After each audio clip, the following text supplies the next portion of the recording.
welcome back to Blessing Story. Dan hari ini saya Michelle Blessing. Saya akan kembali menceritakan cerita kesaksian apa sih hari ini. Dan cerita kesaksian hari ini datang dari sahabat kita Grace Manuela dengan judul Hati yang Rela Mengampuni. Saya akan bacakan buat teman-teman semua. Dulu saya pernah merasakan kekecewaan mendalam pada keluarga saya karena mereka semua selalu membandingkan saya dengan adik saya. Mereka lebih memperhatikan adik saya. Semua orang seakan-akan tidak peduli dengan kehadiran saya. Sampai pernah suatu saat saya bertengkar hebat dengan ayah saya. Di saat itu juga saya merasa saya tidak punya siapa-siapa lagi. Saya juga mulai meragukan Tuhan dan saya berdoa hanya sekedar adanya dan ke gereja hanya karena paksaan. Semuanya berjalan seperti biasa dengan kekecewaan yang terus ada di dalam hati. Hingga suatu saat saya tiba-tiba menangis dan mengingat suatu cerita yang diceritakan oleh nenek saya, bahwa hidup saya dari kecil penuh dengan anugerah Tuhan. Saya lahir prematur dan dengan berat badan yang sangat kecil. Pada saat itu ayah dan mama saya selalu menjagai saya dengan hati-hati. Orang tua saya selalu berdoa agar saya bisa bertahan hidup sampai seperti sekarang ini. Lalu saat itu saya langsung menangis di dalam kamar saya. Saya benar-benar merasakan kehangatan seperti sebuah pelukan. Saat itu juga saya merasa ini semua harus diluruskan. Saya berdoa agar saya diberikan hati yang mau mengampuni. Setelah berdoa, saya keluar dari kamar dan bertemu dengan ayah saya. Saat itu juga saya memberanikan diri untuk menatap mata ayah saya. Padahal sebelumnya ada rasa ketakutan yang saya alami ketika hendak menatap matanya. Tuhan juga tidak hanya mengubah hubungan saya dengan ayah saya,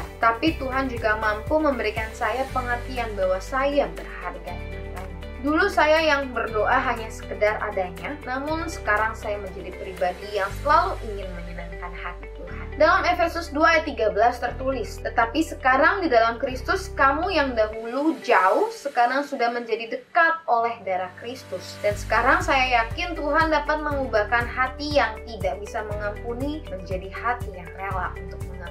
Bukankah Tuhan Yesus selalu memberikan keteladanan agar kita bisa saling mengampuni kesalahan sesama kita, bahkan mengampuni orang-orang yang telah berbuat jahat kepada kita? Mungkin secara daging kita nggak akan bisa, namun percayalah bahwa Roh Kudus yang tinggal di dalam hati kita akan melakukan kita. Kita telah diselamatkan, diampuni, dan diutus Tuhan bukan untuk mempersalahkan yang salah, menghukum, membuang, menyisihkan yang salah, tetapi untuk mencari, menyelamatkan, dan memberikan pengampunan bagi mereka sama seperti Allah Bapa yang telah mengampuni setiap pelanggaran dan dosa kita. Tuhan Yesus memberkati.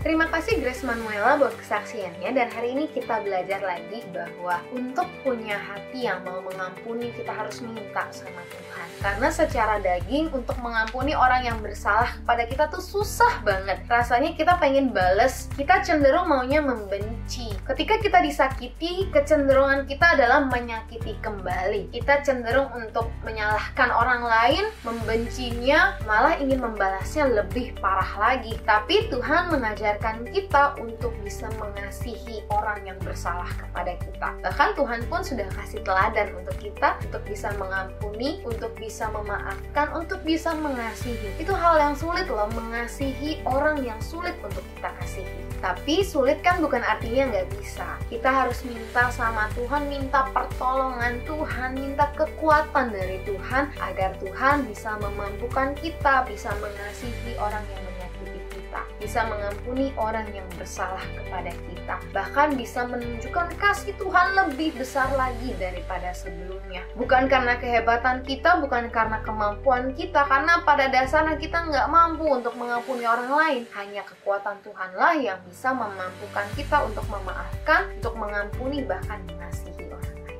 Maka teruslah bangun hubungan kita sama Tuhan agar kita menjadi serupa seperti Kristus. Ketika Tuhan telah berikan keteladanan buat hidup kita, maka kita pun harus meneladaninya. Kita harus mengikuti apa yang sudah Tuhan lakukan dan Tuhan sudah tulis di dalam firman-Nya. Maka pertanyaannya, kita sudah baca belum firman Tuhan? Kita sudah baca belum tentang harus mengasihi musuh, harus mendoakan musuh, harus mengasihi orang yang menyakiti kamu? Ketika kita sudah baca firman yang bagian kita untuk melakukannya. Dan ketika kita melakukan bagian kita, Tuhan pasti akan melakukan bagian Tuhan. Hati yang keras sekalipun Tuhan sanggup untuk lembutkan. Kenapa? Karena hati manusia itu adalah milik Tuhan. Dan ketika kita sudah lakukan bagian kita, orang yang menyakiti kita pun hatinya bisa dilembutkan. Bahkan orang-orang tersebut pun akan mengasihi kita lebih dari sebelumnya. Kalau orang dunia mengajarkan kejahatan balas dengan kejahatan, tapi firman Tuhan mengajarkan kejahatan harus dibalas dengan kasih. Dan itu yang membedakan antara kita anak-anak Tuhan dengan orang-orang dunia.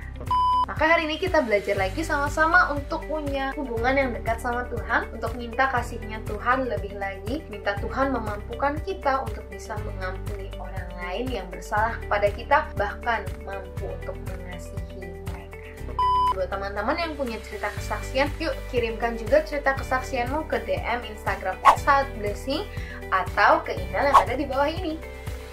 Kita nggak pernah tahu kapan dan siapa saja yang akan mendengarkan cerita kesaksian ini, tapi pastinya cerita kesaksian kita akan menguatkan lebih lagi banyak orang. Makanya jangan pernah takut buat bersaksi, yuk jadi pribadi yang berani bersaksi. God bless you!